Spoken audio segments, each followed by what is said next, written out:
Bonjour à tous et à toutes. Bienvenue à ce panel de discussion Biodiversité et résilience au changement climatique organisé par SUCO dans le cadre des dialogues pour la biodiversité en marge de la COP 15.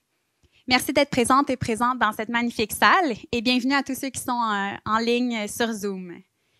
Et donc, merci également au collectif COP 15 et tout particulièrement aux équipes des dialogues et à l'équipe Nature Québec. Et nous avons ici aujourd'hui Marianne et Audrey-Jeanne qui sont ici, si vous voulez vous lever pour qu'on puisse vous voir. Salut! Merci, merci. Et donc, merci pour votre appui précieux pour la réalisation de ces dialogues. Et avant toute chose, nous aimerions débuter cette rencontre et reconnaître que nous sommes situés ici à Montréal sur un territoire qui, au fil de l'histoire, a été habité par différentes nations autochtones. Celles-ci ont été les gardiennes des terres et des eaux sur lesquelles nous nous réunissons aujourd'hui. Montréal, en effet, est historiquement reconnu comme un lieu de rassemblement pour de nombreuses Premières Nations et aujourd'hui, une population autochtone diversifiée, ainsi que d'autres peuples y résident. C'est dans le respect des liens avec le passé, le présent et l'avenir que nous reconnaissons les relations continues qu'ont entretenues et continuent d'entretenir en ces lieux les peuples autochtones et autres personnes de la communauté montréalaise. Alors, cet événement est enregistré et nous vous invitons à poser toutes vos questions à la fin de l'événement. Nous allons avoir un moment de questions-réponses. Donc, pour les personnes en ligne aussi, n'hésitez pas à poser vos questions à ce moment. Ensuite, donc, je me présente, je m'appelle Isabelle Joannette et je suis bachelière en relations internationales et développement, d'où pourquoi mon intérêt pour SUCO, j'ai un grand intérêt pour la coopération internationale et ma relation a commencé avec un mandat à SUCO au niveau de la collecte de fonds et ensuite de fil en aiguille à participer dans les événements et je suis vraiment très enthousiaste de pouvoir animer ce dialogue aujourd'hui. Et nous avons la chance d'être entourés de 4 personnes, 2 femmes et 2 hommes ici, très inspirants. Et ils vont nous aider à identifier les liens qui existent entre la protection de la biodiversité et la résilience au changement climatique, au travers de 2 luttes concrètes, les semences et les pesticides. Donc, merci à vous 4 d'avoir accepté l'invitation. Et sans plus tarder, plongeons dans le vif du sujet. Existe-t-il un lien entre la biodiversité et les changements climatiques? Pour répondre à cette question, j'aimerais commencer avec vous, Mawise Wuntunji, il m'a aidé avec son nom, d'origine bénino-togolaise. Vous dirigez depuis 2010 l'ONG Jeunes volontaires pour l'environnement au Bénin. Et votre travail se concentre sur le développement des projets dans le secteur de l'adaptation et l'atténuation au changement climatique, l'agroécologie, et l'éducation environnementale.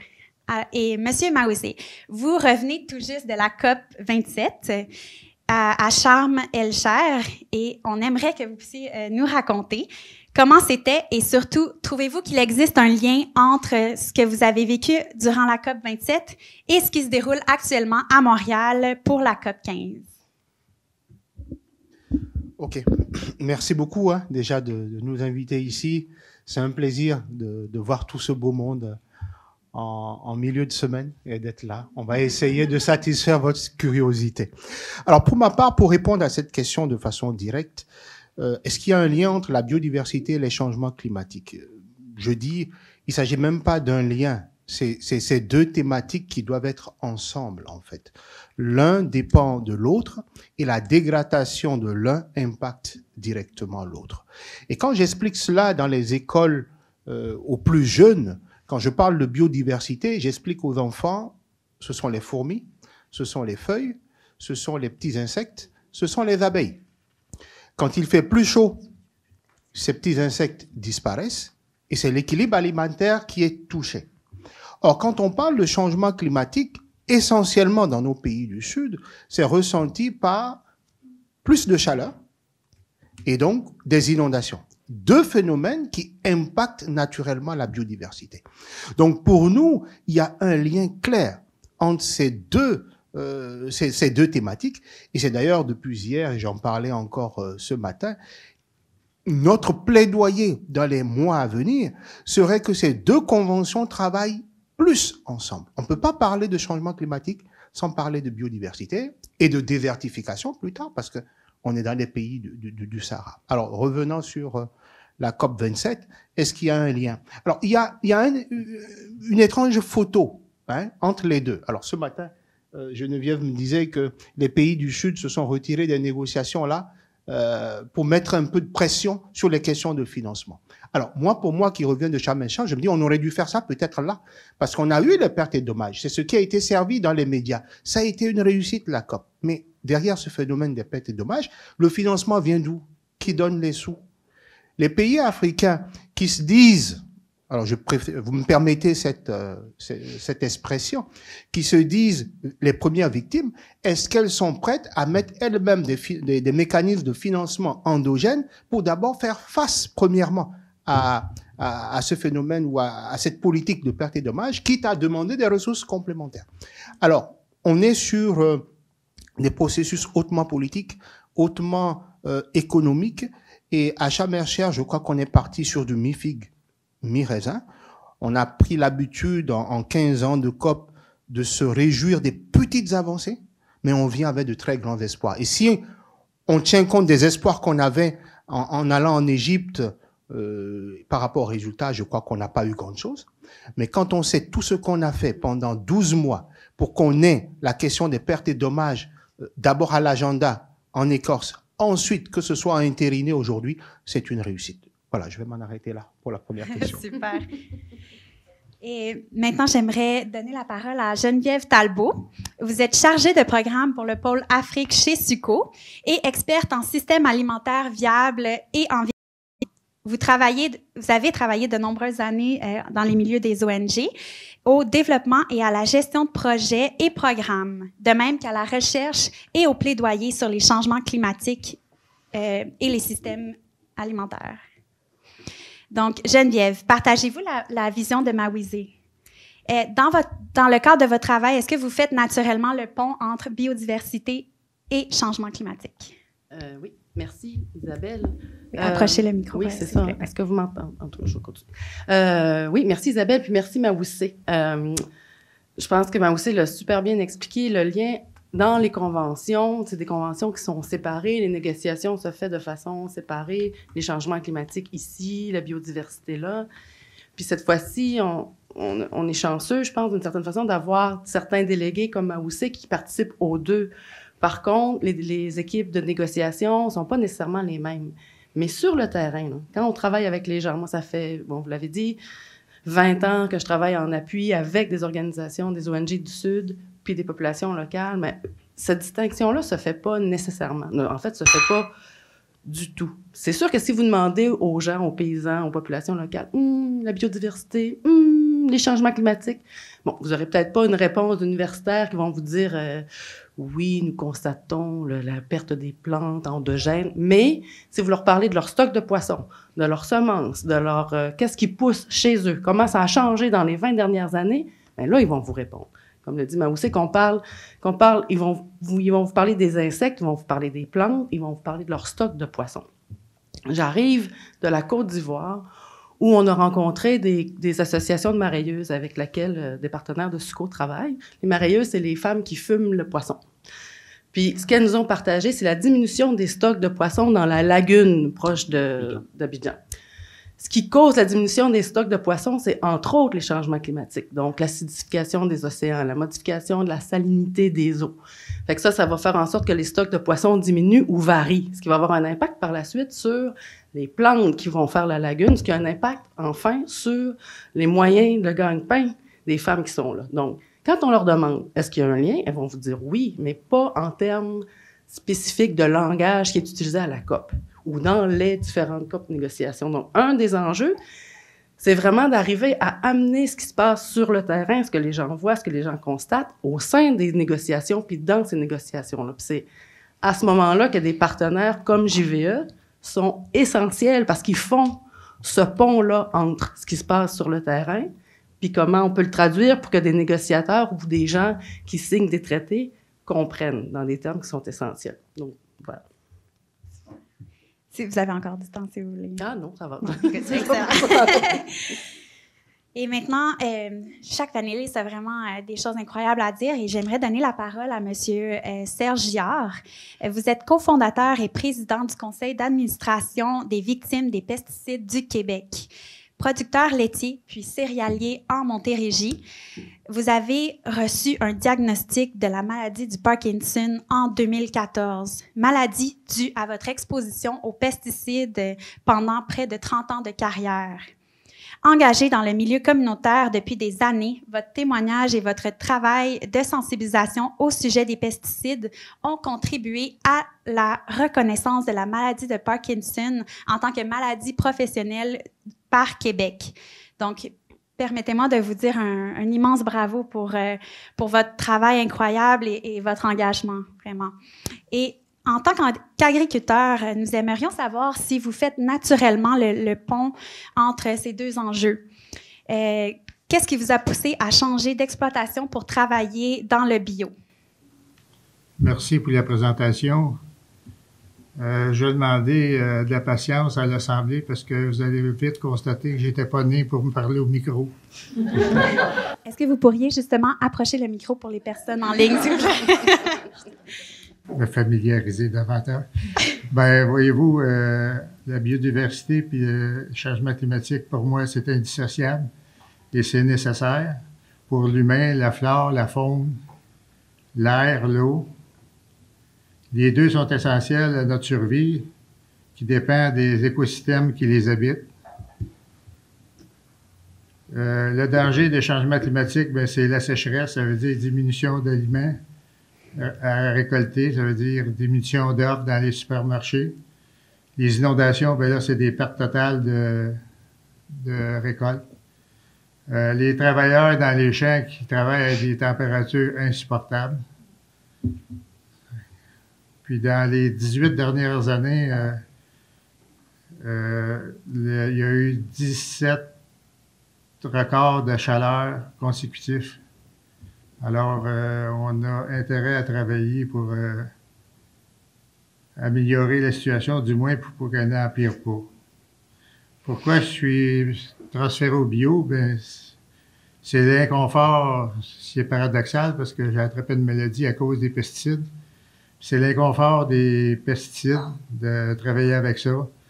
On utilisait de plus en plus d'engrais chimiques. J'étais inquiet là-dessus. Aussi, le bio protège la santé et l'environnement, ça protège la biodiversité, donc la santé, la nature aussi. Fait que c'est ça qui m'a forcé à réfléchir dans ce secteur-là. En 91 et 92, j'ai suivi des cours d'agriculture biologique. J'ai pratiqué sur 2 parcelles par année, sur les 28 parcelles que j'avais, à pratiquer la méthode biologique, c'est-à-dire sans engrais chimiques, sans pesticides, pour constater, après 9 ans, que les rendements étaient similaires. En 2000, j'ai transféré en bio. J'étais conscient du bienfait du bio pour la santé de celui qui le consomme et pour l'environnement. Le sol est vivant. Au sujet de la vie microbienne dans le sol, dans une cuillerée à table de sol, il y a autant d'êtres vivants qu'il y a d'humains sur Terre. Description du Berry, un grand sage. Un grand Serge. Merci. J'ai terminé. Super. Et merci beaucoup pour votre partage. Et maintenant que la connexion est faite, j'aimerais orienter la discussion vers des exemples concrets et plus particulièrement les enjeux des semences et des pesticides. 2 luttes qui sont, nous allons le découvrir, au cœur de la protection de l'environnement. Donc, en quoi ces enjeux touchent-ils autant la biodiversité que la lutte au changement climatique? J'aimerais donner la parole à Amandine François, vous êtes coordonnatrice générale de l'Association Victimes des pesticides du Québec. Fille d'agriculteur, vous êtes particulièrement sensible aux enjeux de la biodiversité et tout particulièrement à la question des pesticides. Après un retour aux études afin d'obtenir une maîtrise en communication, vous vous consacrez désormais à temps plein à la défense des victimes des pesticides. Vraiment un excellent travail. Félicitations.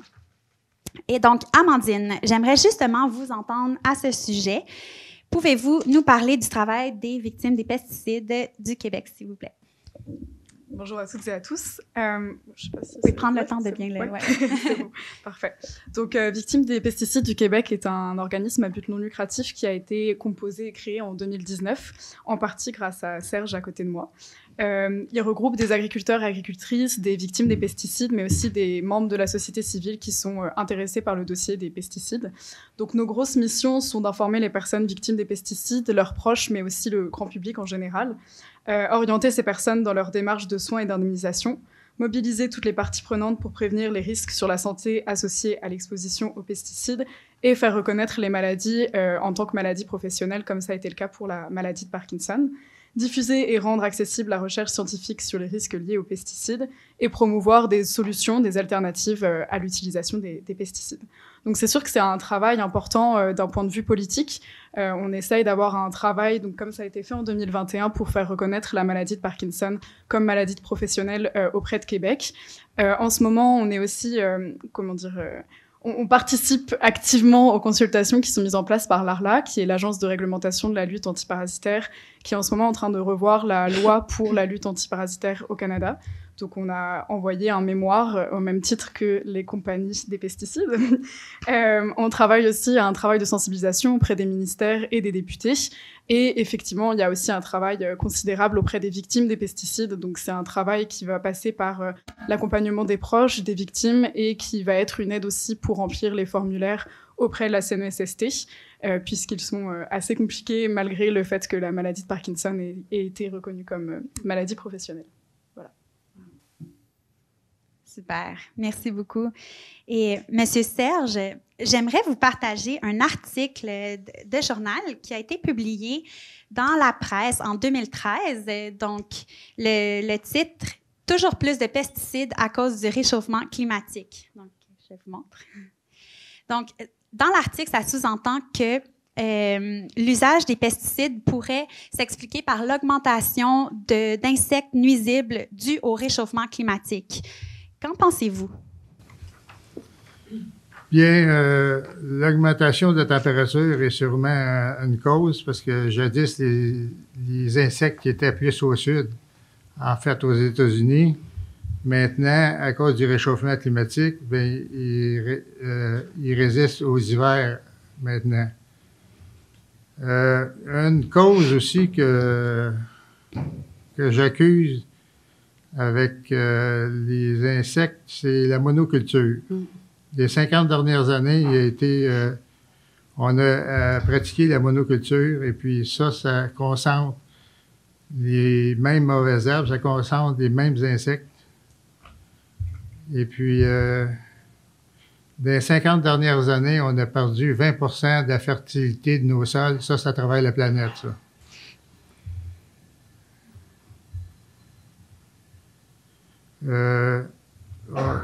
Les insecticides, ben, on s'en sert, mais à un moment donné, les insectes deviennent résistants. Fait que les insectes résistants, il y a plus de population d'insectes.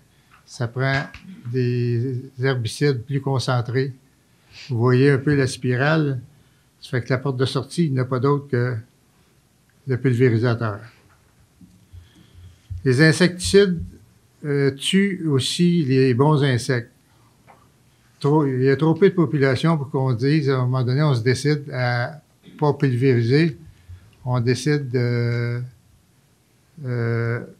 laisser aller la nature, mais ça fonctionne pas parce qu'on les a tués les bons insectes quand on a tué les mauvais insectes.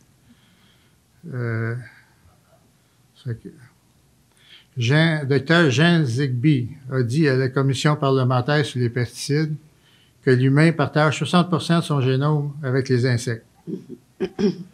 Donc, les insecticides, il y a 60 de risque d'avoir une influence sur la santé de l'humain. Pour les autres pesticides, ben, c'est le même procédé. Si on prend par exemple l'herbicide, ben, les mauvaises herbes deviennent de plus en plus résistants. Ça exige plus d'herbicides. Sans parler des super mauvaises herbes. Les super mauvaises herbes, ce sont des mauvaises herbes qui sont pas touchées d'aucune façon par les pesticides. Ils sont totalement résistants. Quand ça se produit dans une parcelle, ça, ben, il faut détruire la parcelle au complet. Ça veut dire perte de revenus parce qu'il n'y a plus de récolte.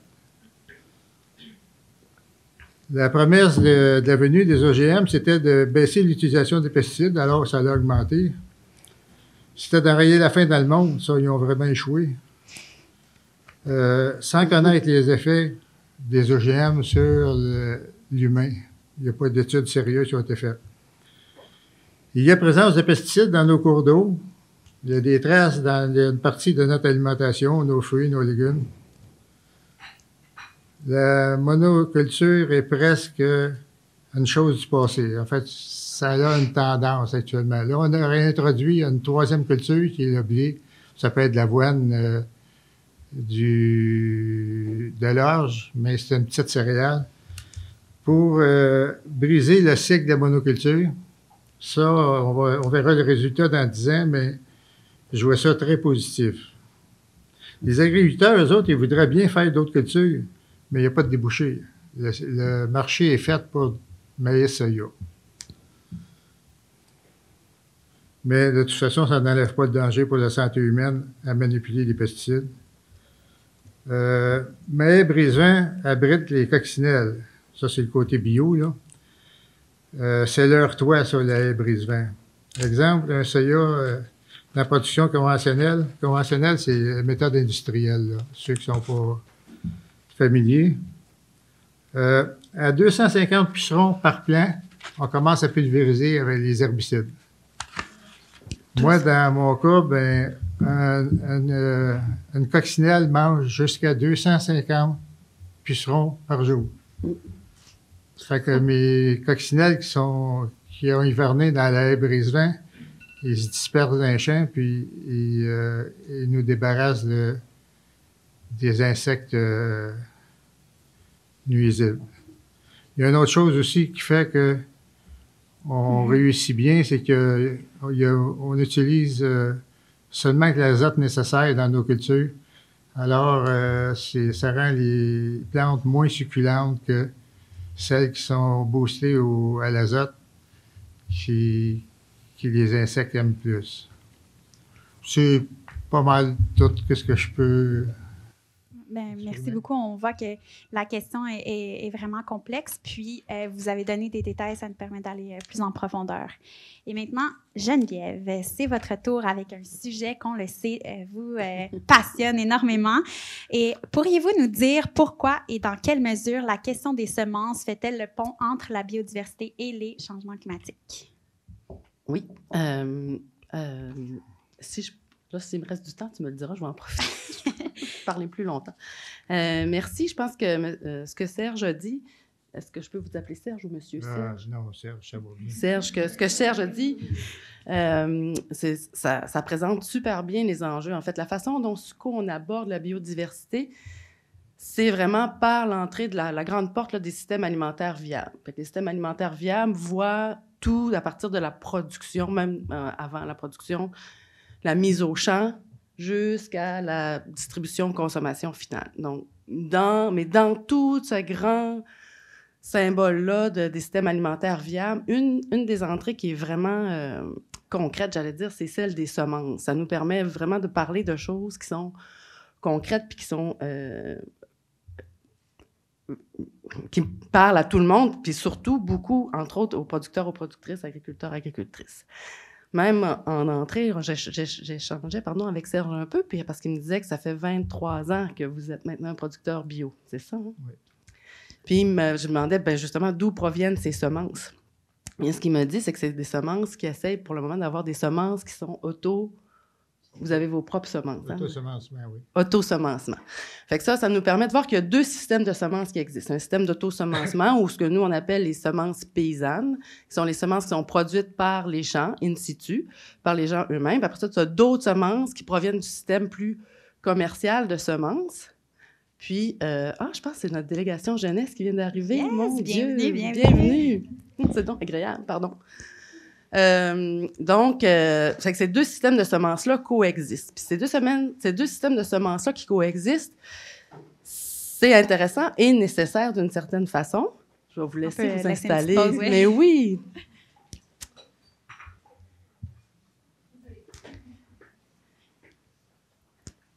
Puis, mon Dieu, on a une salle pleine. Donc, juste pour vous mettre en contexte, on a demandé à Geneviève de nous parler des semences et de faire le pont entre la biodiversité et les changements climatiques. C'est ça. Fait que les systèmes les semences qui sont les semences paysannes sont des semences qui sont produites ou faites là, par les paysannes eux-mêmes, les agricultrices, dans leur champ. Donc, ils vont partir du début. Mettons, on va prendre le millet. Ils vont planter le millet, puis ils vont tous se garder une parcelle de leur terre pour récupérer les graines de millet, puis les conserver dans des banques de semences, dans des greniers de semences, puis par la suite, les utiliser une autre année d'après. Puis ces semences-là sont super intéressantes et importantes quand on parle de biodiversité parce que c'est des semences qui s'adaptent aux divers contextes, aux divers enjeux. Puis encore une fois, là, j'en profite d'avoir pu parler avec Serge avant.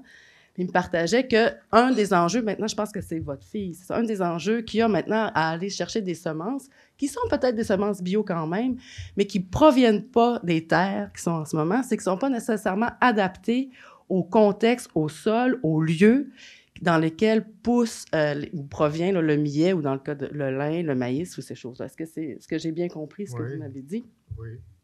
Puis, entre autres, c'est parce que c'est quelque chose qui est aussi vécu par les groupes avec qui on travaille, les populations locales qui sont des agriculteurs. Donc, le lien entre la biodiversité et les semences, ça en est un en premier, c'est les semences nous permettent d'avoir différentes sortes de cultures. Ensuite, ça permet surtout d'avoir des cultures qui s'adaptent, qui progressent, qui changent en fonction du sol, du contexte, des lieux dans lesquels elles sont, puis qui représentent vraiment la biodiversité du lieu, puis qui permettent une certaine adaptation aussi aux variations qui sont amenées par les changements climatiques. Une autre chose, je pense, qui était super importante, qui a été mentionnée, c'est le lien avec les pesticides. Mais les pesticides, oui, ça a un impact au final, quand on l'utilise sur ce qu'on mange, sur les gens qui les appliquent, mais ça a aussi un impact sur les changements climatiques comme tels en termes d'émissions de GES. Donc, parce que on a mentionné l'azote, on a mentionné le nitrate, donc ça a un impact important au niveau des GES. Puis c'est pour ça que le système alimentaire ou le système agro-industriel actuellement va produire environ jusqu'à 30% des GES. Mais on inclut tout, là, mais entre autres, en raison de l'utilisation des pesticides et des engrais chimiques. Donc, c'est quelque chose qui est important, puis qui a aussi un impact négatif sur la biodiversité dans le sens que ça élimine. Là, vous avez utilisé le terme « les mauvais insectes » puis « les bons insectes », mais dans une perspective de biodiversité puis de biologie, bien, est-ce qu'il y a vraiment des mauvais puis des bons? Ou bien, tu sais, c'est quoi le rôle de chacun dans un écosystème donné? Ou l'équilibre, oui. Un équilibre, c'est ça. Fait que c'est ça qui devient intéressant quand on pense à la biodiversité. Puis c'est ça, je vais vous dire aussi merci. Dans les systèmes de semences paysannes, ça produit environ de 80 à 90% des semences utilisées par les paysans proviennent de semences paysannes. Les autres, ils vont souvent venir compenser en achetant des semences chez les semenciers, chez les grands semenciers. Personnellement, moi, j'ai aussi un fermier de famille, là. Puis je parlais avec mon fermier de famille de ses semences, puis il me dit, lui, il peut acheter ses semences seulement auprès de 5 personnes, vendeurs de semences. Puis la plupart sont, entre celui qui est biologique, sont situés aux États-Unis. Donc, encore une fois, des semences ne sont pas nécessairement adaptées au contexte d'ici, de chez nous. Donc, tandis que s'il pouvait avoir un système semencier dans sa parcelle ou avec d'autres organisations, d'autres fermiers, bien là, ça serait mieux adapté à leur propre culture et à notre propre sol. Puis une autre chose que j'ai appris, puis là, ma collègue qui est aussi ici maintenant pourrait vous en parler, mais il y a un parc de patates, de pommes de terre au Pérou. Dans le parc de pommes de terre, c'est un système alimentaire complet, mais entre autres, ils regardent les différentes variétés de pommes de terre. Il y a 3000 sortes de semences de pommes de terre. Je ne sais pas comment ça se fait que chez nous, il y en a 4. Là. Les Congo, mais c'est quelque chose qui, au niveau de la variété et la diversité biologique, est super important. Ça fait en sorte que quand tu en as une qui meurt, tu en as une autre qui pousse. Puis ça s'adapte. Fait que tu arrives à nourrir une population complète de cette façon-là. Puis surtout, mais pas uniquement surtout, mais aussi à faire vivre les paysans et paysannes d'une façon digne et juste. Donc, il y a beaucoup de travail à faire. Il y a beaucoup de travail à faire. Puis l'autre chose qui est importante, je n'ai pas sonné, c'est je vais prendre un respire même. C'est la signification des semences pour les gens. La signification d'une semence va bien au-delà d'une ressource qu'on met dans un champ. Mais c'est aussi, souvent, c'est lié à une signification spirituelle. C'est vu comme étant un être vivant ou quelque chose qui va donner la vie. Puis ça fait un lien entre un individu, un territoire, puis une culture. Ça devient un élément important dans une identité culturelle. Bon, la pomme de terre, on a blagué un peu. Au Pérou, c'est important, mais c'est important chez nous aussi. Le maïs, les 3 sœurs, c'est des choses qui sont importantes. Donc, les semences ont non seulement une signification importante en termes de biodiversité animale et végétale, mais aussi en termes de biodiversité humaine, qui on est, d'où on vient, comment on se structure comme société. Donc ça, c'est intéressant. Ce qui est inquiétant, c'est quand on constate que maintenant, actuellement, 5 plantes, puis 10 animaux font 75 de la consommation mondiale.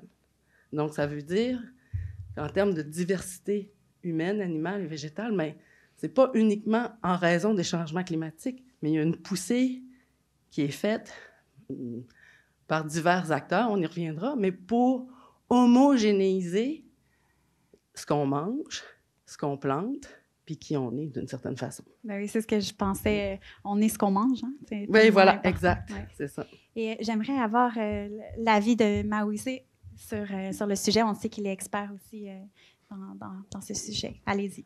Merci. Alors moi, je vais rebondir sur la question des semences et la façon dont Geneviève en parlait sur le côté spirituel de la chose. Pour moi, qui viens d'un pays d'Afrique, on ne gère pas les semences de façon... voilà, c'est pas stocké. Il y a tout un cérémoniel avec. Quand je parle du Bénin, vous avez la fête de la Gani. C'est une façon de célébrer les semences d'igname qui vont être utilisées la saison prochaine. Quand on vient d'un pays comme le Sénégal, vous avez des fêtes similaires autour du mil où la première bouillie qui sort est bénie. Donc, il y a un lien entre ces terres, entre ces semences et la culture même de ces personnes-là.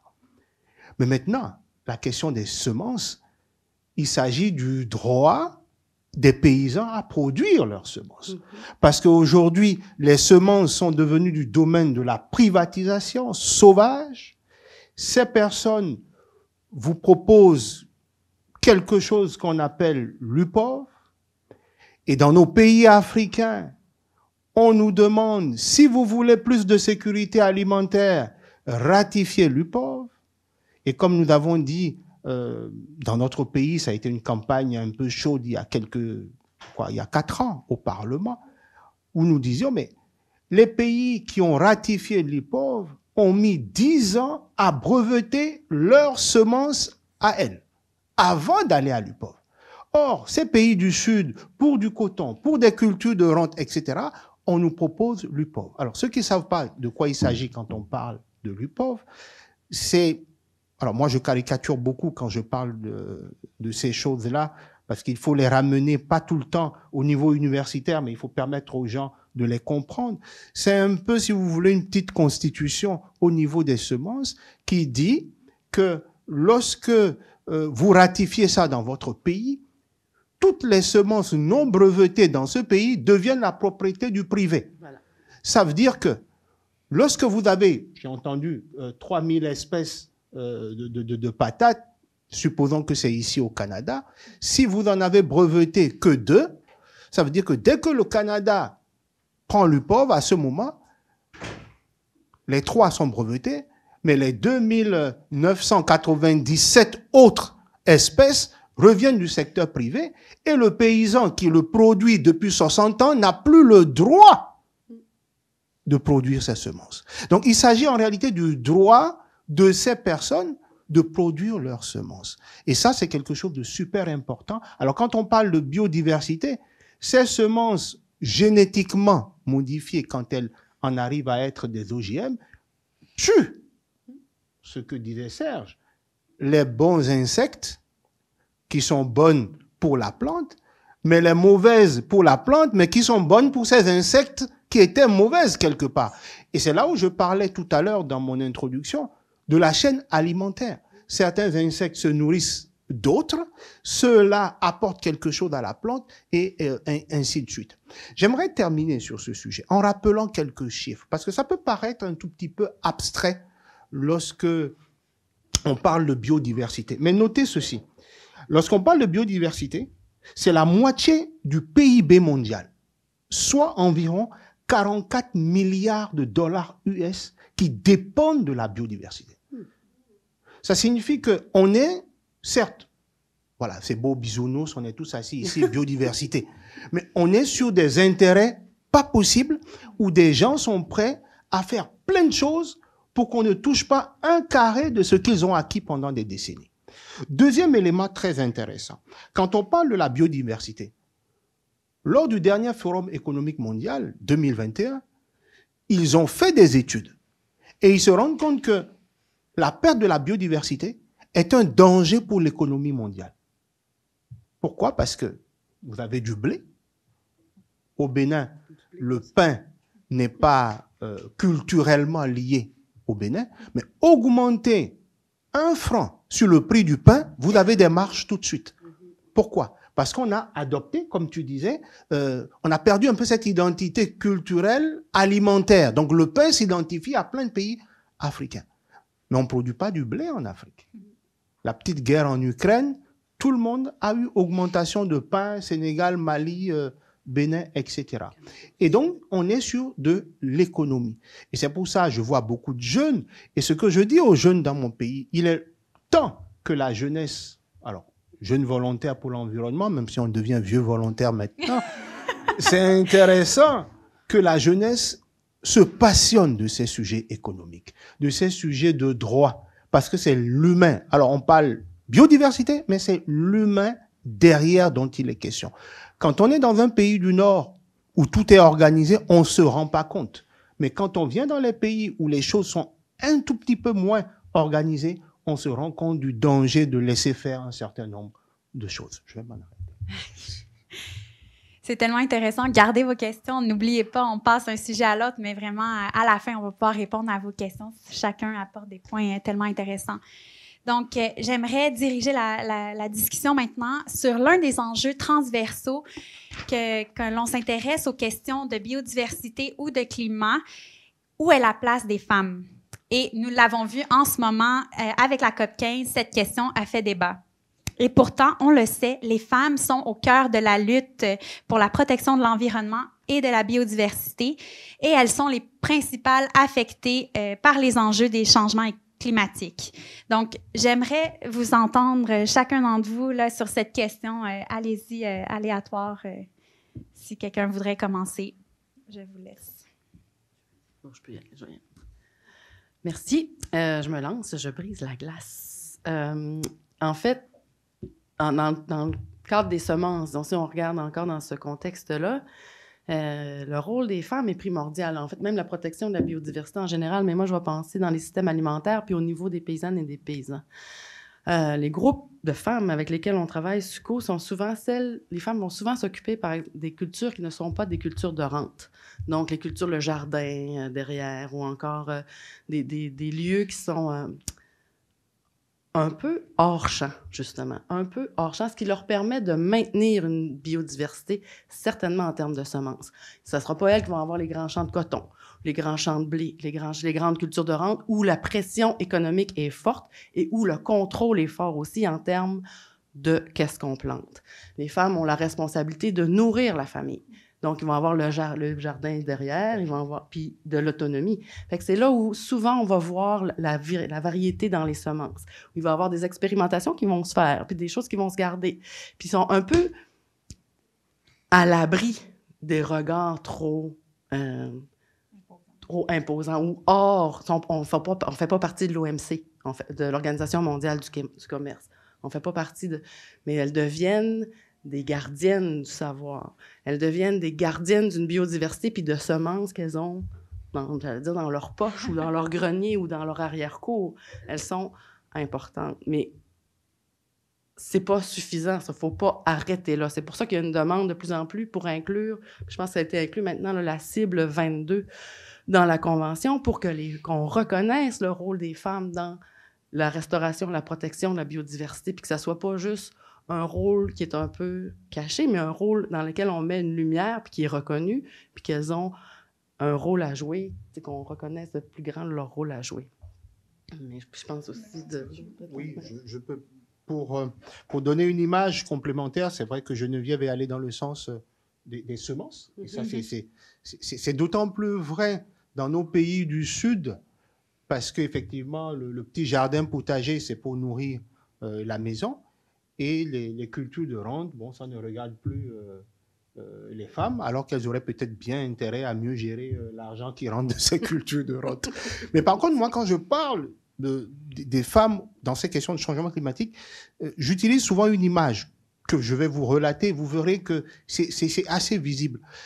Quand vous prenez des inondations dans un milieu africain, que ce soit, je crois en Amérique du Sud aussi, ça doit être pareil. Quand il y a l'inondation, qu'est-ce qui se passe? Qui part le premier? C'est le monsieur qui part le premier. Pas parce qu'il fuit, mais parce qu'il va aller chercher de l'aide. Mais pendant ce temps, qui continue d'être victime? C'est la femme et les enfants. Cette image est très simple pour caricaturer un tout petit peu le phénomène en réalité. Quand il y a feu de brousse, le premier qui part, quelle que soit la raison, positive ou négative, eh bien, elle laisse d'abord femmes et enfants, il laisse d'abord femmes et enfants subir encore quelques heures, quelques jours, le temps qu'ils reviennent. Je l'ai vécu avec un collègue à Goma. Alors, ça n'a pas un lien direct avec les changements climatiques, mais c'était l'éruption volcanique. Et tous les maris sont partis à Goma, la ville, pour chercher de l'aide. Malheureusement, ils ont été coincés parce que la larve a bloqué la route et on ne pouvait plus revenir. Et c'était les femmes et les enfants qui étaient victimes dans les villages. Et pas parce que les maris, forcément, ont souhaité cela. Mais ça caricature un peu le rôle des femmes. Et c'est pour ça, depuis quelques années, que ce soit à JVE, que ce soit au réseau climat et développement, on a commencé par dire le rôle des femmes, pas en tant que victimes, mais en tant qu'acteurs de ces questions-là. Et laissez-moi vous dire, quand on parle de négociations climat, ceux qui ont fait ces négociations, ce n'est pas des milieux où vous avez beaucoup de femmes. Ce sont des milieux, excusez-moi de l'expression, encore macho, c'est des hommes, c'est eux qui décident des avancées ou des retards de la planète. Et c'est pour ça, encore une fois, pour pouvoir devenir négociateur climat, malheureusement, c'est des études scientifiques, c'est des études économiques, c'est des études juridiques. Et dans le contexte peut-être africain, c'est pas non plus celles-là qui sont celles qui vont faire ces études pour pouvoir devenir décideurs. C'est pour ça, avec les différents points focaux dans mon pays, systématiquement maintenant, on est en train de pousser pour que les dames puissent occuper les places de discussion, les panels au niveau des questions de changement climatique, parce que c'est d'elles qu'il s'agit et non d'autre chose. Donc oui, les femmes sont au cœur, et je continue de penser, alors ça c'est un peu avec mon regard de quelqu'un qui travaille dans un pays africain, je continue de penser que l'excellente qualité de gestion qu'on connaît aux dames de façon générale, lorsqu'on va les amener dans ces questions de changement climatique, peut-être on n'aurait pas besoin de sortir des négociations, on aurait eu peut-être quelque chose de plus précis parce que quelquefois elles sont un peu plus sensibles On ces l'essaye pour questions. la COP 16. Voilà, On met verra. juste des femmes. Voilà, merci beaucoup. Merci. Peut-être pour rebondir dessus, dans le dossier des pesticides, il y a un lien direct avec les femmes, malheureusement autant en tant que victime qu'actrice. En tant que victime, en fait, il y a encore peu de données qui existent de manière genrée sur la question des pesticides, mais les dernières données qui sont sorties dans un très bon dossier qui a été fait par Pan Europe, on a quand même des données, par exemple, sur le sud de l'Asie et l'Afrique subsaharienne. En fait, on considère que sur la totalité des femmes qui travaillent, 60% pour le sud de l'Asie et 70% pour l'Afrique subsaharienne travaillent dans le milieu agricole. Pour ces femmes, malheureusement, elles sont souvent exposées aux pesticides parce qu'elles vont être chargées de faire les épandages de pesticides. Et c'est malheureusement des femmes qui n'ont pas forcément reçu une éducation par rapport à la dangerosité des pesticides. Et j'y reviendrai après, comme il n'y a pas de système mondial en fait, sur la dangerosité des pesticides, c'est quand même compliqué d'avoir une cohésion par rapport à ça. Donc ces femmes sont exposées directement sans savoir à quoi elles s'exposent. Et la deuxième manière dont elles sont exposées, souvent aussi dans ces régions-là, et ça pour le coup ça pourrait aussi se voir à l'international, c'est que si les femmes sont chargées de tâches plus domestiques, notamment le lavage des vêtements, et ben on s'expose directement en fait en lavant les vêtements qui ont servi à l'épandage des pesticides. Donc si c'est la femme qui récupère les vêtements de son mari, de son fils, peu importe, pour les laver, elle s'expose directement aux résidus de pesticides qui restent sur ces vêtements. En fait, les conséquences sur les femmes des pesticides, il y en a qui sont très claires, c'est-à-dire cancer du sein et endométriose. On a beaucoup de données qui sortent en fait sur ces maladies en ce moment. Puis l'autre, c'est en cas de grossesse. Les fœtus sont directement exposés aussi et malheureusement, on voit de plus en plus de femmes exposées aux pesticides qui donnent naissance à des enfants qui sont mal formés physiquement ou qui ont des problèmes mentaux liés à cette exposition.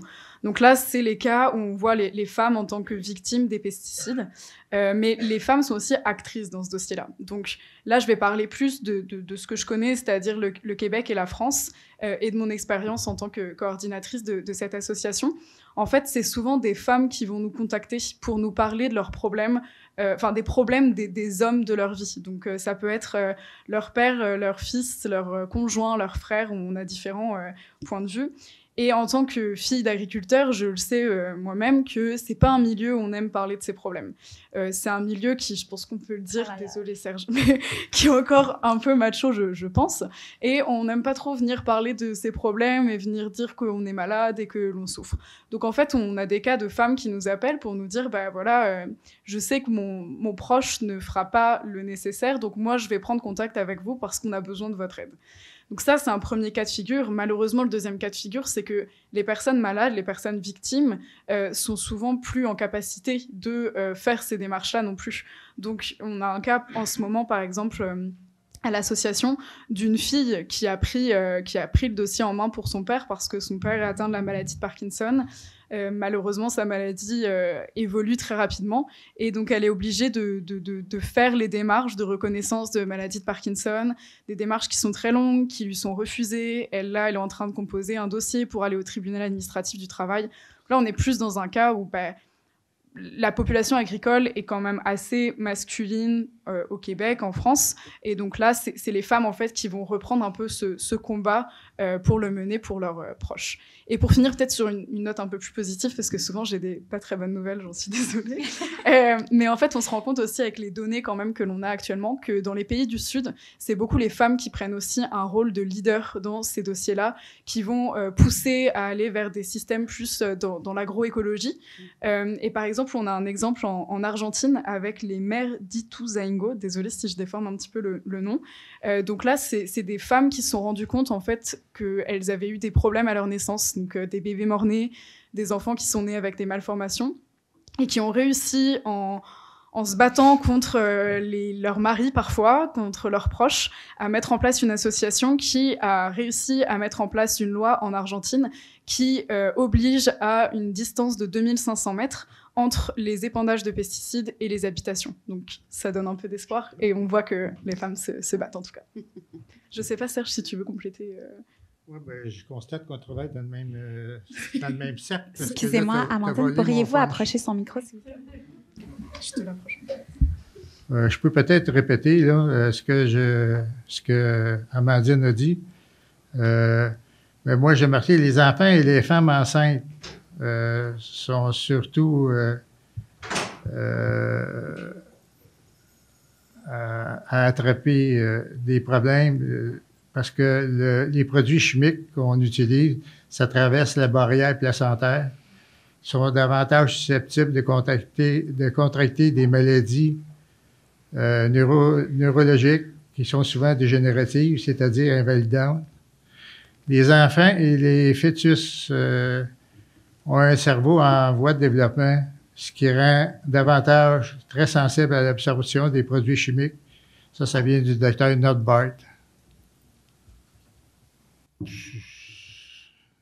Merci pour avoir complété. Mais j'ai eu vent ici que moi aussi aimerait rebondir sur ce qu'a dit Amandine. Oui, et ce que dit Serge d'ailleurs. Alors, ce qui est intéressant, vous avez des données, des informations. Mais quand vous êtes dans la perspective des pays du Sud, il n'y a pas beaucoup de pays où on peut faire le lien entre les pesticides et les malformations. Parce que malheureusement, on est dans un milieu où quand un enfant est mal formé, c'est la volonté de Dieu. On prend comme ça. On ne va pas chercher forcément la cause. Et j'aimerais donner des exemples pour que ça vous mette en perspective. Quand vous voyez ce combat autour des pesticides ici, où il y a des maladies qui sont reconnues comme des maladies du travail, il n'y a pas ce type de phénomène dans ces pays du Sud. L'ironie, c'est que l'année où, je ne sais plus, c'était il y a 2-3 ans, pendant que le glyphosate, alors vous me permettez de donner les noms parce que je donne les noms, était reconnu comme une maladie, enfin, comme un produit dangereux aux États-Unis, moi, dans mon pays, on en a exporté des tonnes pour le coton. La même année, c'est-à-dire après le journal, c'est-à-dire le ministre qui réceptionne, et juste après, ils font un élément où aux États-Unis, le monsieur gagne son procès. Donc, c'est un peu l'ironie. L'autre élément pour parler du danger femmes, enfants sur ces questions de pesticides, alors, en tout cas pour le Bénin, je sais que le Togo aussi un peu, bref, tous ces pays où l'agriculteur, malheureusement, n'est pas quelqu'un qui sait lire et écrire. Quand on lui donne des pesticides pour des produits comme le coton, et comme c'est distribué, pas gratuitement, mais c'est dans un système où il paye plus tard, donc il a quand même les pesticides, vous allez retrouver quelquefois ces pesticides sur des aliments comestibles, comme le maïs, et ça, c'est des choses qui existent. Mieux, lorsqu'on va finir avec les pesticides, l'emballage, tout à l'heure, elle disait, on n'a pas quelque chose de mondial sur ces choses-là. L'emballage va servir à quoi? On va laver et on va l'utiliser pour stocker maïs, huile, etc. Et dans les faits divers, vous avez quelquefois des faits divers où c'est une famille empoisonnée parce que effectivement, la gourde d'eau qu'on a pris était un ancien emballage de pesticides qui n'a pas été bien nettoyé. Voilà un peu comment ces choses-là se présentent dans ces pays du Sud, et c'est intéressant que on le mette en perspective, et pour dire que derrière la biodiversité, c'est toutes ces questions, et on ne peut pas parler de biodiversité, donc, ainsi comme on l'a dit, sans penser à l'homme derrière, parce que c'est le noyau de la biodiversité. Allez-y. Oui, je voulais rebondir, en fait. L'être humain derrière. Mm-hmm. Non, pas, ou l'homme avec l'être humain. Oui, être humain. Ah, bon. Merci, mais aussi c'est d'accepter oui. Je veux rebondir là-dessus parce que c'est vraiment, vous avez vraiment ouvert un sujet super intéressant. En fait, puis aussi, bon, déjà la position de départ, là, les pesticides, on n'en veut pas, OK? Mais en plus, il y a certains pesticides, puis là, Maoussa me fait mention du glyphosate en particulier, mais il y a certains pesticides qui sont interdits chez nous ou homologués à tout le moins ici au Canada ou en Europe, dans l'Union européenne. Mais au niveau de l'Afrique, puis je connais moins les Amériques, mais c'est peut-être la même chose, ils ne sont soit pas homologués, donc on n'en entend pas parler, ou sont permis.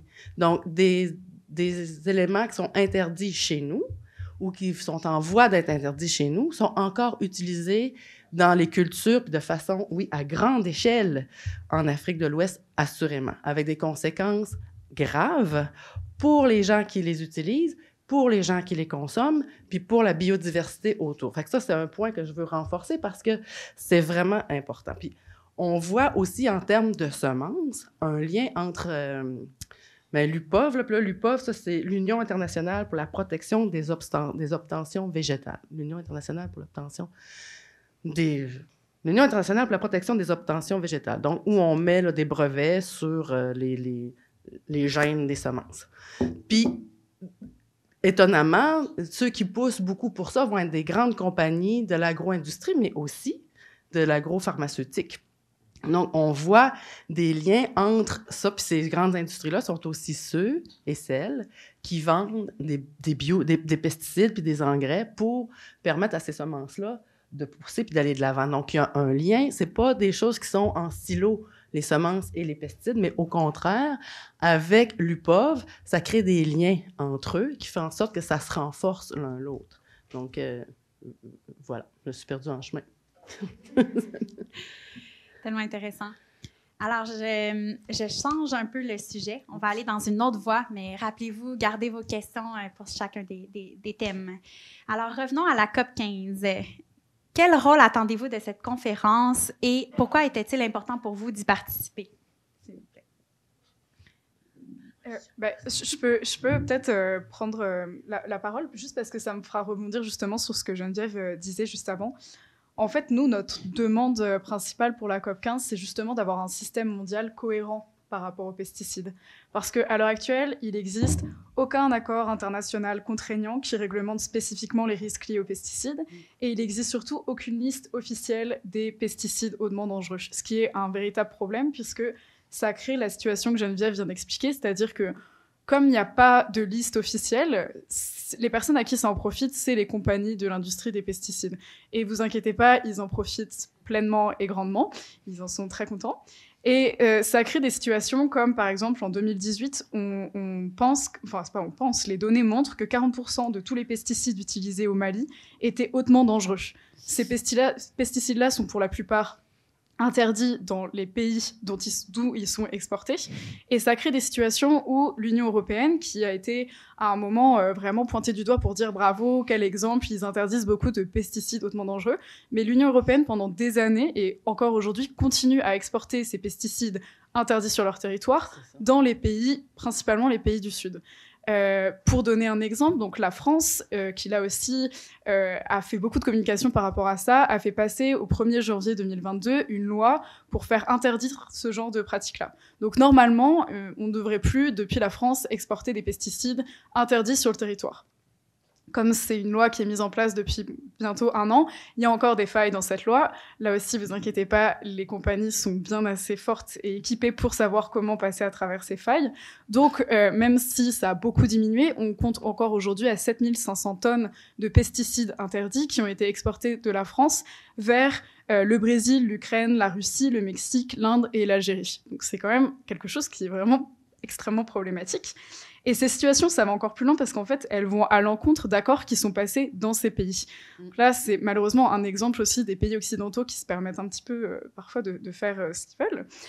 Donc on va à l'encontre notamment de la Convention de Bamako en Afrique et l'accord centra-américain qui, ces conventions-là, interdisent l'importation de déchets dangereux sur leur territoire, mais en continuant d'exporter nos pesticides interdits dans nos territoires là-bas, on va complètement à l'encontre de, normalement, droits internationaux. Donc, juste pour finir, je voudrais donner un exemple, puis j'ai un graphique qui montre un peu sur le nombre de pesticides dans les pays, en fait. Et on voit, par exemple, dans le sud de l'Asie, 180 303 500. Ça, c'est le nombre de victimes d'intoxication aiguë aux pesticides. Donc, en fait, pour donner un chiffre qui, je trouve, parle vraiment bien, il y a 385 millions de victimes d'intoxication aiguë aux pesticides par an. Sur ces 385 millions, 95% de ces victimes sont dans les pays du Sud. Voilà. Donc, en fait, la COP 15, normalement, est justement censée réglementer ça. On voit que c'est les gouvernements qui doivent prendre une décision. Malheureusement, c'est un peu moins vous et moi qui pouvons faire une grosse différence. Donc, voilà notre demande envers la COP 15. Mais il faut en parler, hein? C'est pour ça qu'on est là. Ouais. Quelqu'un d'autre? je vais y aller, puis je vais laisser le mot de la fin à Serge ou Maoussé, peut-être. En tout cas, pour cette partie-là. Nous, une des cibles qui est très certainement intéressante à suivre, là, c'est la cible 10 qui concerne l'agriculture et les forêts.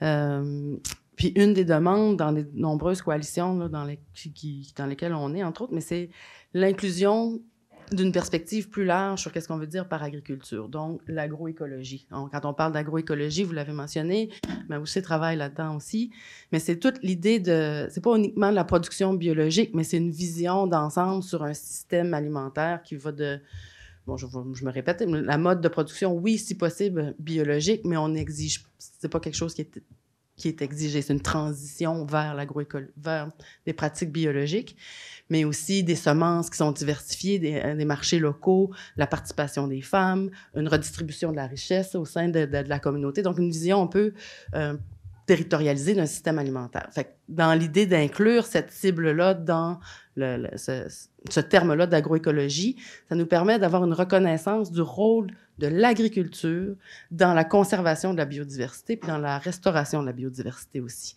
Donc, parce que souvent, tu sais, quand on va penser à la biodiversité, puis on va penser au monde sauvage, à la jungle, aux océans, mais pas nécessairement à nos champs en arrière, ou même en avant.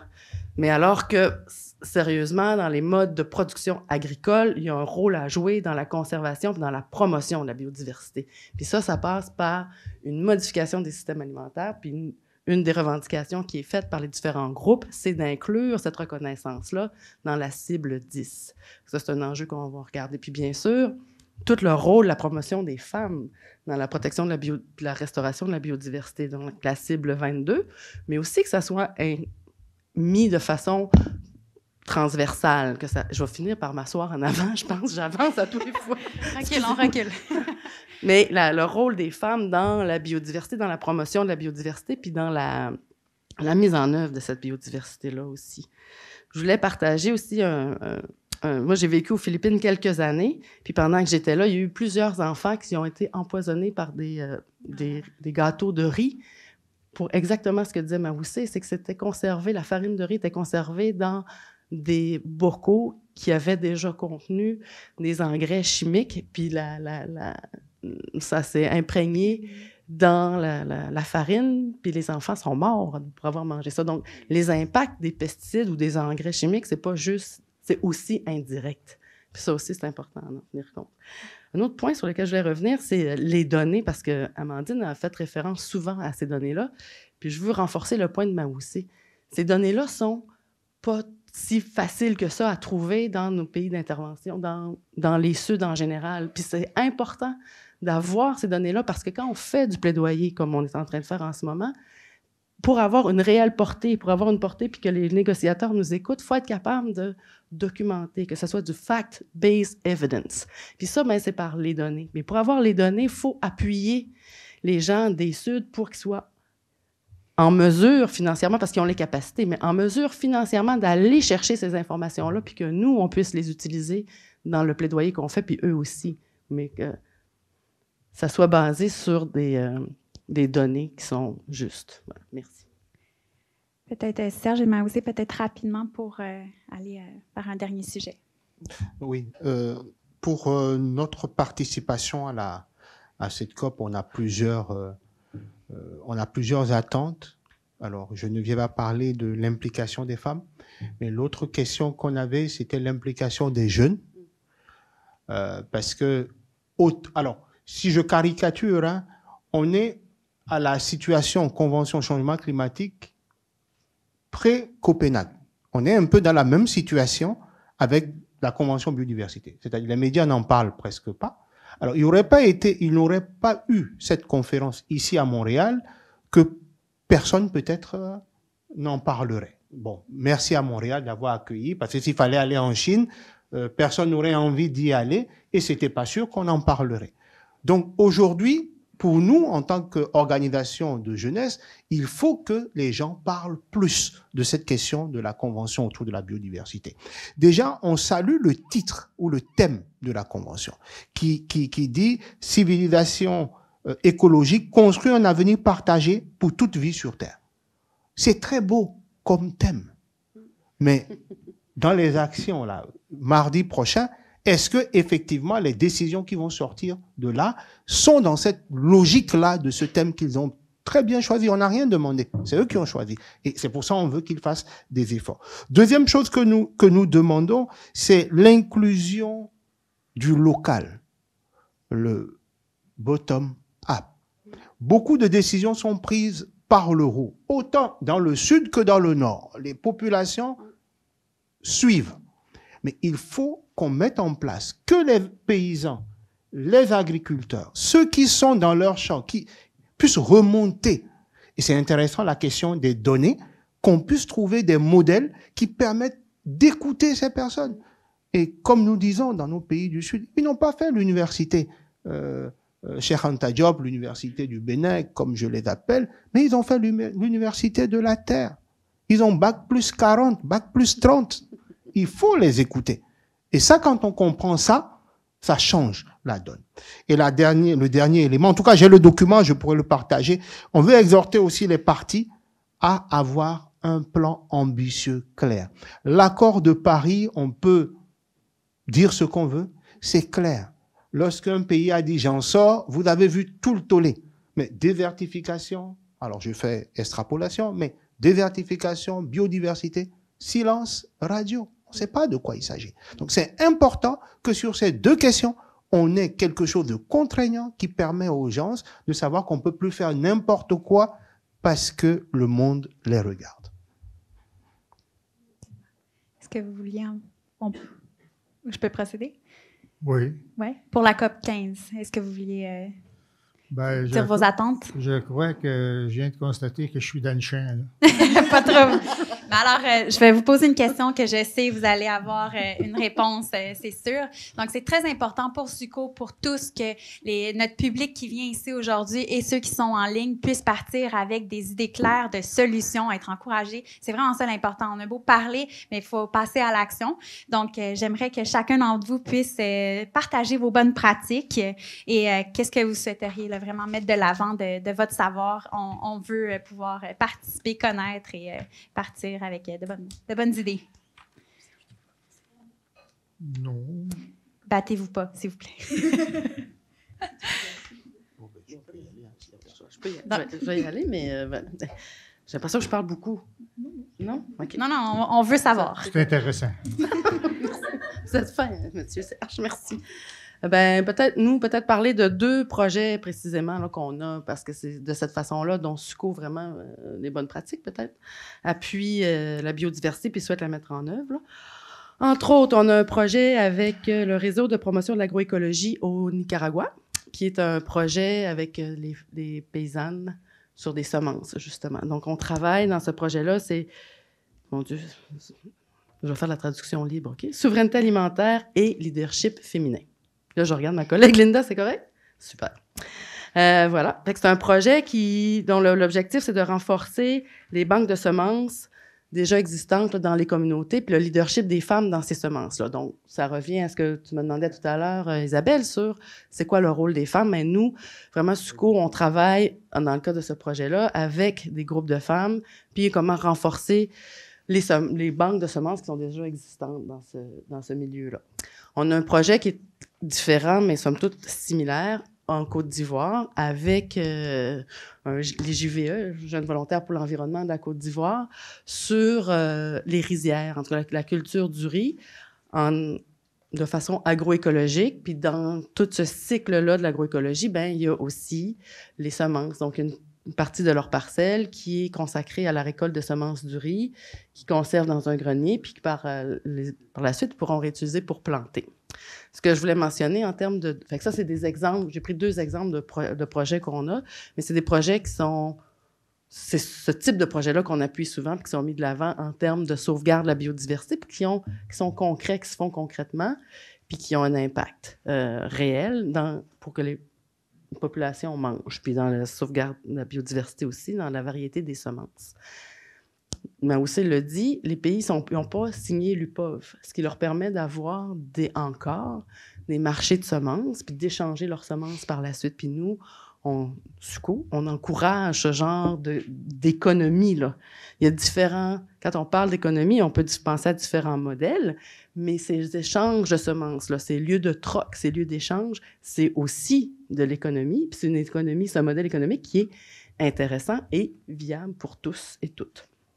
Voilà. Justement, ça, c'est des projets qui sont bâtis, mais comment chaque individu peut participer à faire avancer ces causes-là, en fait? Je pense devenir membre de SUCO, entre autres. Là, je pense que les jeunes de SUCO les jeunes de la transition vont aussi parler il y a des choses qu'on peut faire en changeant nos modes de vie, qu'est-ce qu'on mange, où on achète, comment on mange, comment on vit. Bon, fait que toute cette transition-là que nous, on fait dans notre propre vie, je pense que pour les gens au Canada, c'est important.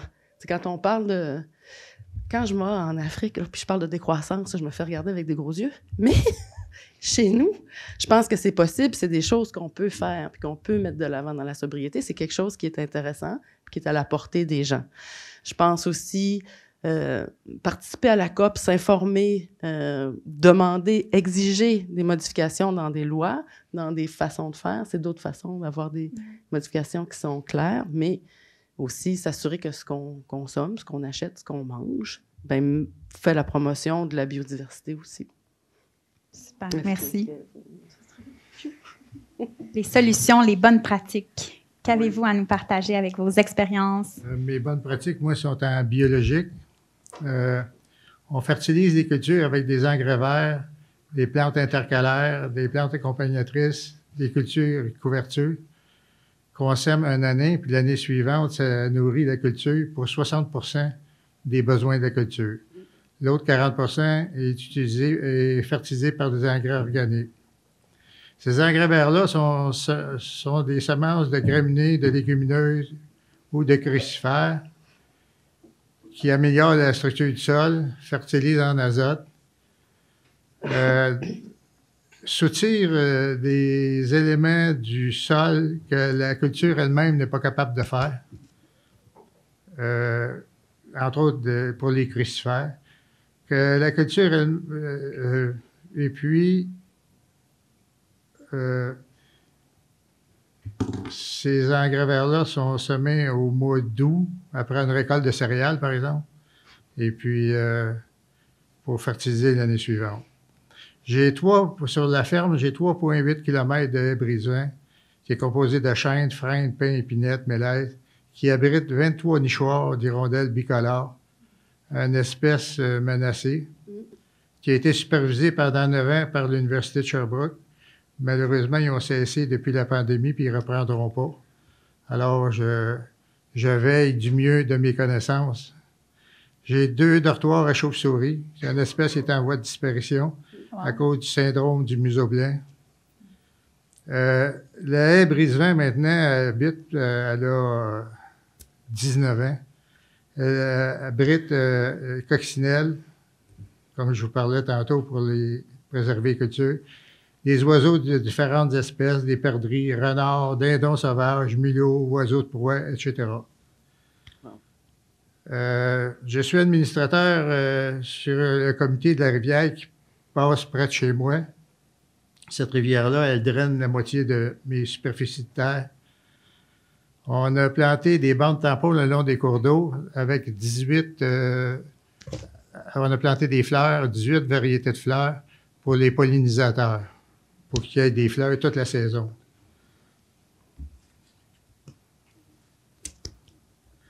Le long de cette bande-là de 1 mètre de large, on a mis 5 mètres de graminées fourragères pour préserver les cours d'eau, que ça déboule dans le cours d'eau.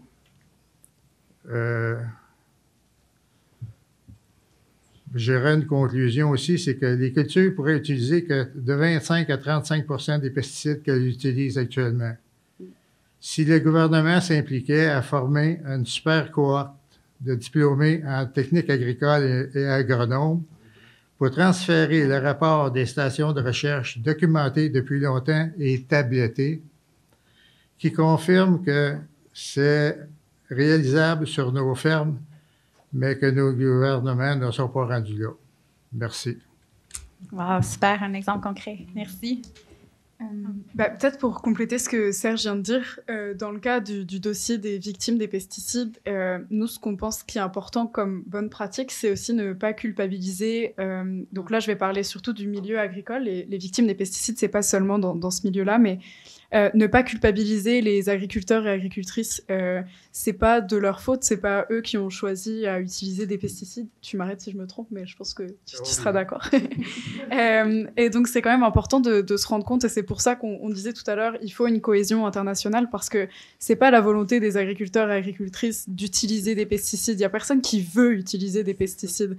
Donc, c'est important de remettre en fait le problème là où il est, c'est-à-dire les compagnies de l'industrie des pesticides et les gouvernements.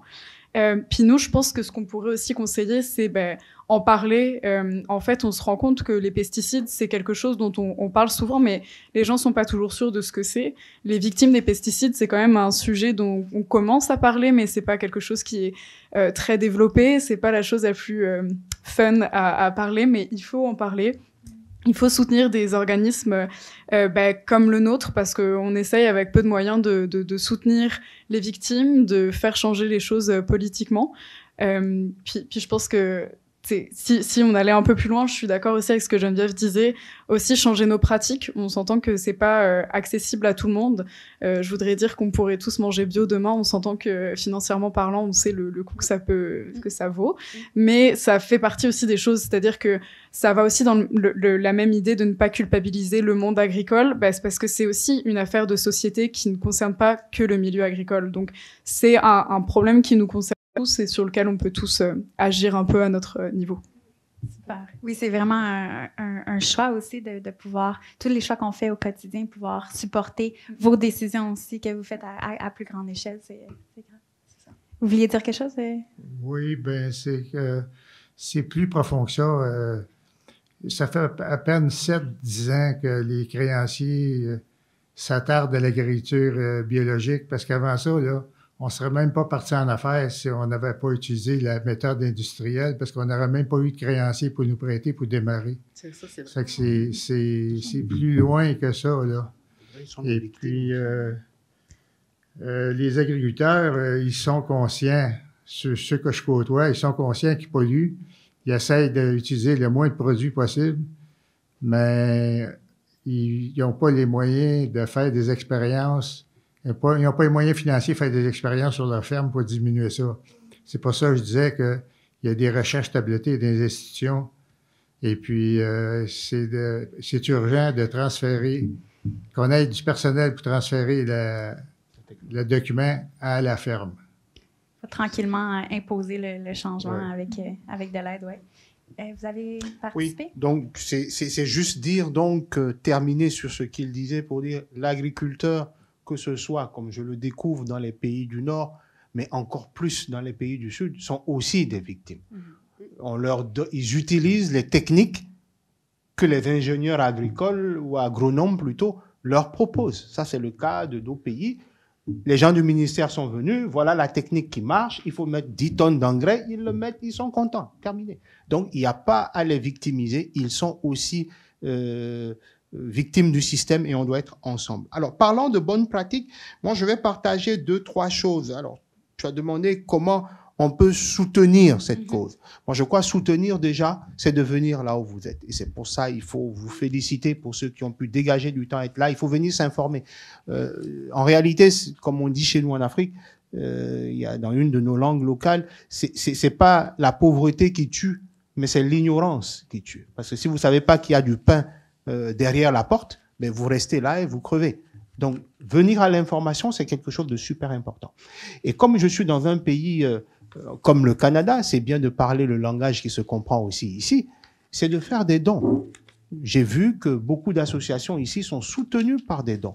Et quand je prends une structure comme SUCO qui nous accompagne, je vois encore plus d'où viennent ces ressources et d'autant plus pourquoi il faut les utiliser correctement lorsqu'ils arrivent dans nos pays. Donc, vos dons, pour ceux qui sont coutumiers de ça, sont donc utilisés pour soutenir des causes concrètes Et je crois qu'il faut continuer parce que s'il n'y a pas de fonds Innov, moi derrière, j'ai pas de ressources.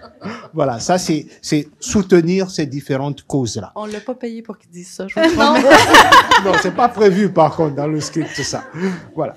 Bon, maintenant au niveau local, nous faisons un travail de proximité.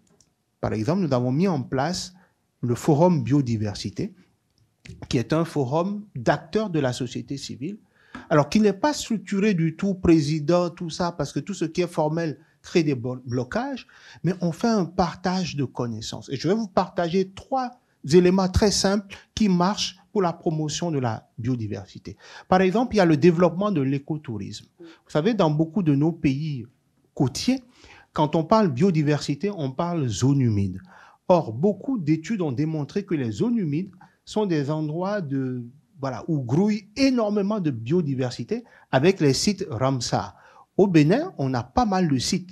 L'État a ratifié Ramsar, mais les ressources après pour protéger n'existent pas. C'est là où la société civile intervient. Donc, on a beaucoup de travail qui se fait dans ces zones de mangroves avec l'écotourisme pour permettre à ceux du Nord ou autres qui veulent changer le tourisme industriel et venir pour du tourisme plus responsable, d'avoir des activités. Donc, et les populations voient alors la valeur fiduciaire de la protection de la biodiversité. Quand les gens veulent venir voir les abeilles, veulent venir voir des crabes, des crevettes dans des lacs, ça, eux, ils le prennent, ils le vendent, ils mangent. Mais quand vous leur dites des touristes peuvent venir et loger dans vos communautés en immersion, l'écotourisme est devenu un outil que beaucoup d'organisations développent. Il y a les abeilles dans les mangroves. Alors, l'histoire avec les abeilles, c'est que les abeilles, elles piquent. Donc, en introduisant les abeilles dans les zones de mangroves, on empêche les populations d'aller couper le bois de mangrove. Et donc, une façon de conserver la biodiversité. Et ça marche dans pas mal de zones dans notre zone. Bravo, bravo. Voilà. Alors, c'est la résilience en réalité. Autre élément très intéressant toujours, c'est la sacralisation de ces zones de mangrove. Alors, quand je dis sacralisation, ça peut peut-être ne pas représenter grande chose, mais dans nos milieux là-bas, les gens encore sont très croyants en des divinités. Et donc, on passe des alliances avec les responsables ou les prêtres de ces divinités qui disent que, bon, ok, les ancêtres sont dans telle zone, il ne faut pas y aller.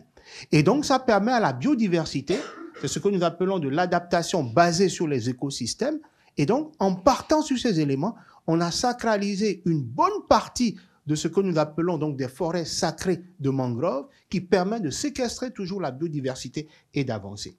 Et enfin, il y a l'éducation à l'environnement et surtout à la biodiversité. Donc, dans ces zones où on a des hauts lieux de biodiversité, les sites Ramsar, eh bien, les ONG font un gros travail de formation dans les écoles pour que les enfants voient la valeur de la biodiversité autour d'eux.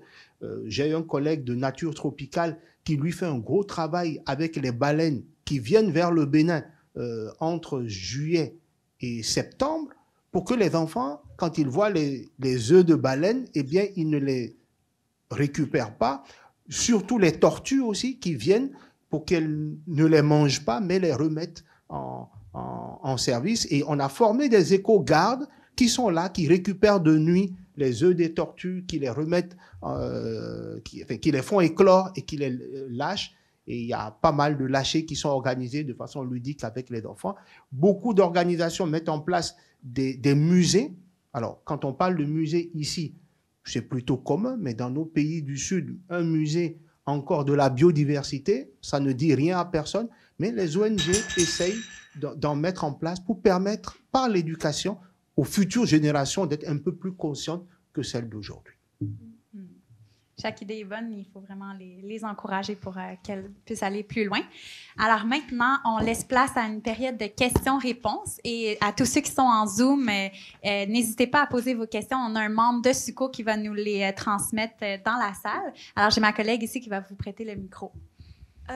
Parce que dans le monde, depuis le début jusqu'à probablement la fin, on met souvent l'argent comme priorité, puis après on met le reste. Et beaucoup de présidents et personnes en pouvoir vont mettre plus l'argent que mettre la planète en perspective. Sauf si ton pays est en train de s'effondrer, tu vas dire faut penser économiquement. Et je crois que une des raisons pourquoi les pays moins développés, on pourrait dire, utilisent encore des pesticides comparés au comme Canada ou aux États-Unis, c'est parce que à cause de l'histoire, ils doivent beaucoup d'argent à comme la France ou l'Angleterre. Et les pesticides, c'est un moyen qu'ils gagnent plus d'argent, même s'ils vont perdre dans le futur. De que le Canada ou comme les États-Unis sont très fortunés, on pourrait dire. Ils sont plus développés. Et, ouais. Donc, j'imagine la lutte, comment entre convaincre la planète, le fait que les pays veulent utiliser pour gagner économiquement. C'est ça un peu votre question? Ouais. Est-ce qu'il y a un panéliste qui vous... Après ça, je vais vous laisser la parole. Est-ce que je peux? Merci. En fait, merci du commentaire, puis du constat. Effectivement, je pense que c'est intéressant. Je voudrais quand même souligner l'apport historique des luttes qui ont été menées par des gens comme Serge. Parce que on a appris dernièrement, là, le ministre Charette il a fait l'annonce comme quoi le nouveau plan du Québec avec des investissements pour un tournant vers une agriculture agroécologique ou dite durable. Puis dans ce programme-là, où il y a un investissement de 15 millions qui va être fait, c'est une reconnaissance de pratiques que Serge a nommées tout à l'heure. Donc, c'est-à-dire les avives, les bandes tampons, les bandes riveraines. Puis ça, ces pratiques-là, quand eux les ont mis en œuvre, là, je ne sais pas, c'est quand que vous les avez mis en œuvre, Serge? Ça fait une vingtaine d'années, vous avez dit? Oui, ça fait 19 ans. Bien, ils l'ont fait à leur propre risque. C'est des investissements qui ont été faits, j'imagine, par vous-même, peut-être avec un appui, mais ça a été des précurseurs, des gens qui ont mené une lutte qui permettent maintenant à des gens... d'autres agriculteurs au Québec puis au Canada de bénéficier de certains programmes. Mais ces luttes-là ont été faites, puis ils ont laissé de côté une certaine... En tout cas, je vais vous laisser parler peut-être de votre expérience, mais un certain revenu, puis ils l'ont fait un peu comme vous disiez tout à l'heure, sur certaines parcelles, pas sur l'ensemble. Donc, oui, il y a un impact, il y a un coût financier à ces luttes-là, puis le rôle d'organisation comme victimes des pesticides, SUCO, JVE, c'est d'appuyer ces luttes-là, puis de s'assurer que ces luttes-là deviennent moins marginales, fassent partie du grand discours, puis que ces transitions-là se fassent. Fait que des pratiques agroécologiques qui semblent maintenant chose courante, ici, bien, sont quand même issues de luttes qu'il faut reconnaître, qui ont été faites, qui sont importantes de notre histoire. Merci. Je me sens encore à part, encore une fois. Moi, j'ai milité 13 ans de temps contre les gaz de schiste dans la vallée du Saint-Laurent. Et puis, j'ai appris un terme que je connaissais pas, c'est le gouvernement citoyen. C'est parce que l'argent, là, ça va toujours venir. Sauf qu'on a évité, à force de contester, on a évité l'installation du pipeline qui s'en allait à Rimouski, pas Rimouski, au Saguenay. Saguenay, oui. Et puis, c'est la seule façon que vous puissiez gagner votre bataille, c'est de manifester. Ça a réussi. Quand on était 250 000 à Montréal, la Journée de la Terre, il y a 5-6 ans de ça, on a fait virer de bord le projet du gouvernement de ce temps-là. Voilà. Bravo, merci pour le partage. Si je peux juste compléter, parce que c'était peut-être pas forcément clair dans tout ce que je disais tout à l'heure, mais il faut pas penser non plus que les pesticides maintenant ne sont utilisés qu'en Afrique ou en Amérique du Sud ou en Asie.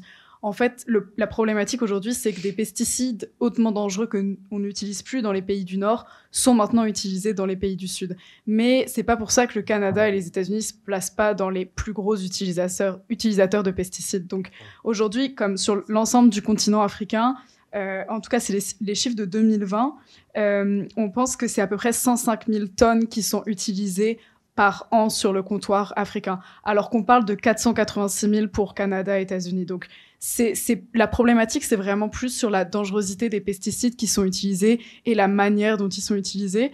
Mais le Canada et les États-Unis, si on regarde d'un point de vue financier, pensent qu'il y a encore tout à fait moyen de se faire de l'argent grâce aux pesticides. Juste pour clarifier. Et si tu permets, les plus grands producteurs Bien sûr. viennent de là. Donc la question n'est pas que l'agriculteur, parce qu'il veut se faire de l'argent. On a fait des expériences. Ils perdent de l'argent. Tu as dit dans le temps. C'est même pas dans le temps.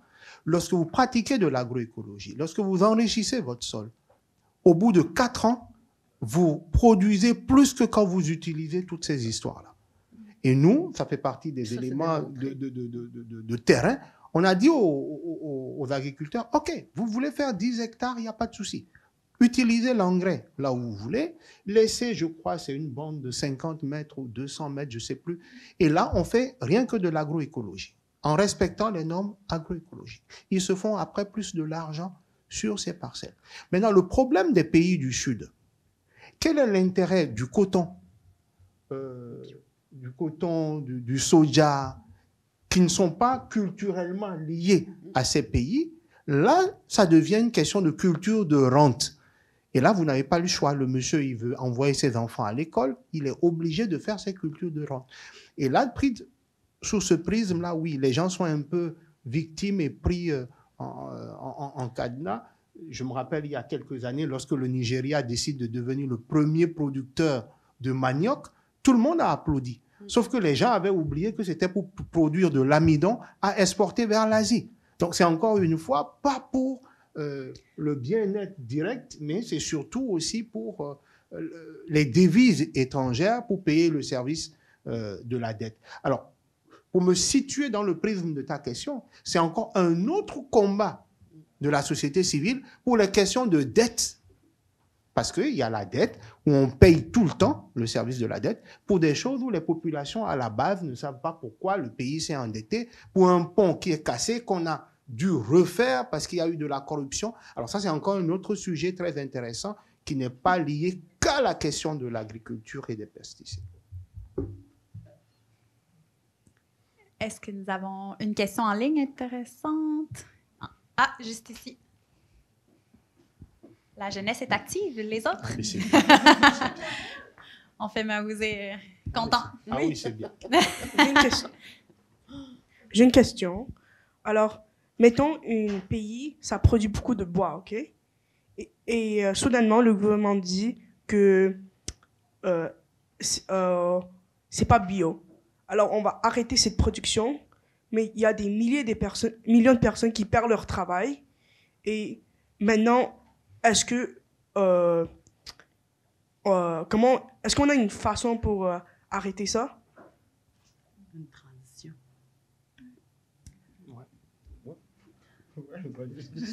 Oui, c'est très intéressant la question que tu poses. C'est pour ça qu'il ne faut pas faire de l'activisme juste dire il faut tout arrêter. Je te prends l'exemple du Gabon. Très bien, ils font du bois. Le Gabon, c'est un pays forestier de l'Afrique centrale, beaucoup de bois. Quand vous dites arrêter tout, oui, c'est toute une chaîne de gens qui vont avoir du travail, de perdus, etc. Ça, c'est ce qu'on gère au moment de la prise de décision. Mais inverse la question. Combien perdent peut-être leur vie si on n'arrête pas au bout de 10, 15, 20 ans? Alors, quand on va faire ce ratio entre les humaines et les emplois qu'on sauvegarde, peut-être il y a un intérêt à préserver les vies humaines futures. Et parce qu'on veut préserver les vies humaines futures, on va chercher à mettre un système qui va accompagner ce principe. Vous ne pouvez pas dire aux gens, arrêtez, allez rester à la maison, ils vont mourir de faim. Donc, on va peut-être mettre en place un système qui va permettre de reboiser. On va demander de laisser les forêts naturelles. On va plutôt aller vers des forêts qui sont plantées juste pour la consommation du bois. On va peut-être aller vers de la reconversion professionnelle, vers des gens qui vont faire autre chose que faire le métier du bois, histoire de séquestrer plus de carbone, parce que quand on parle de bois, c'est des arbres qui ont plus de 100 ans quelquefois qu'on détruit. Donc, on a tout intérêt à réfléchir à une résilience, à une compensation, à une autre activité que celle-là. Et t'inquiète, ça a commencé dans certains pays qui se respectent. On a commencé à trouver des solutions, ne serait-ce que dans la façon de construire, de la résilience de l'habitat, dans la façon d'exploiter les forêts, etc., avec tout ce qui est GPS aujourd'hui, l'identification de certaines espèces qu'il ne faut plus toucher du tout. Vous ne pouvez plus les couper parce que c'est protégé, et c'est vers ces choses-là qu'il faut aller. Mais sinon, la question, elle est pertinente et elle est valable pour tout ce qui est production de biodiversité. On ne peut pas tout arrêter tout de suite, mais il faut mettre en place des systèmes qui permettent aux gens de se réinventer autre chose et de vivre de ça. Je peux-tu... C'est une super belle question qui nous permet de parler de la transition. Puis je voudrais juste parler aussi parce que le thème « Amener des forêts » est aussi super important. Puis une des choses dont on parle maintenant, c'est les zones conservées ou protégées des zones pour maintenir la biodiversité. Par contre, dans le cas des forêts, puis je trouve que le thème choisi est vraiment intéressant, les forêts ont aussi une signification importante pour les populations locales. Des forêts sacrées, mais aussi en a parlé, des forêts. Donc c'est toute cette question-là sur comment en fait, l'être humain fait partie du système écologique, de l'écosystème. Donc, comment assurer une transition puis un usage des forêts qui permet aux êtres humains d'être dedans, mais sans exploiter la ressource à court terme, c'est ça. Donc, assurer cette transition-là. Puis la question que tu poses, on la voit aussi dans l'énergie. Pour le Canada, disons, ce qui se pose chez nous, c'est comment une transition des énergies fossiles, alors que d'un côté, on est ici à faire une promotion de la biodiversité puis en parler, mais quand même, le Canada est propriétaire d'un pipeline, puis on fait d'autres enjeux. Donc, comment faire cette transition-là, puis une transition juste, puis les deux collègues en ont parlé sur, sans culpabiliser les gens, c'est pas ça qu'on veut faire, sans les rendre plus pauvres, c'est pas ça l'idée non plus, mais comme disait Maoussé, permettre la survie des êtres humains dans une perspective un peu plus longue. Donc, c'est toute la question de la transition qui est pas si simple à répondre, mais qu'on essaye de répondre, puis que les jeunes, vous faites partie. On veut vous entendre sur les réponses. C'est ça. Exact. Donc, on va arrêter pour le moment, mais rien n'est impossible pour les personnes sur place de venir poser vos questions aux panélistes. Donc, pour en ligne, c'est terminé, mais on vous invite à un prochain panel vendredi prochain à 15h.